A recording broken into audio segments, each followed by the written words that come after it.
Hey guys, నేను మిమ్మల్ని ఒకటి అడగాలనుకుంటున్నాను. ప్రేమ త్యాగాన్ని కోరుకుంటుందా, చావుని కోరుకుంటుందో చెప్పండి నాకు. ప్రేమ త్యాగాన్ని కోరుకుంటుంది కదా. నువ్వు అంతలా ప్రేమిస్తే చంపే అంత ద్వేషం నీకు ఎలా పుడుతుంది? అరే, ప్రేమించకపోతే గొంతు కోసి చంపేస్తారా అండి? తనకంటూ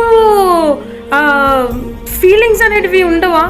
ప్రేమించకపోతే గొంతు కోసి చంపేయడం ఏందండి? అసలు ఇలాంటి మనుషులకు ఎవరండి ఇంత స్వేచ్ఛనిచ్చింది?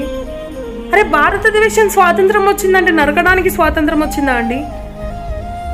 ప్రేమించకపోతే కీర్తన అమ్మాయిని గొంతును కోసి చంపేశాడంట అబ్బాయి.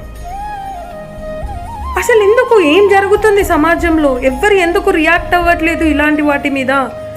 ఒకరిని చంపేస్తే నువ్వు అతనికి తగిన పనిష్మెంట్ మీరు వాళ్ళకి ఇస్తే ఇంకొకడు ఎందుకు తప్పు చేస్తారు? అసలు ఏమవుతుంది సమాజానికి? ఏమవుతుంది ఏంటి? అసలు యూట్యూబ్ ఓపెన్ చేసినా, ఇన్స్టా ఓపెన్ చేసినా, ఎక్కడ చూసినా చావు చావు చావు. ఈ నా కొడుకులకు ఎవరండి స్వేచ్ఛనిచ్చింది? ఈ నా కొడుకులకు ఎవరండి స్వతంత్రంగా తిరిగే స్వేచ్ఛనిచ్చింది? ఒక్కటి గుర్తుపెట్టుకో, అమ్మాయిలందరికీ చెప్తున్నా, ప్రేమ ఎన్నటికైనా త్యాగాన్నే కోరుకుంటుంది. ప్రేమ చావుని ఎప్పుడు కోరుకోదు అమ్మాయిలు. జాగ్రత్త. ఎవరికన్నా ప్రేమిస్తున్నా అని చెప్తున్నారు అనంటే ఒక్కటికి 2 సార్లు ఆలోచించండి.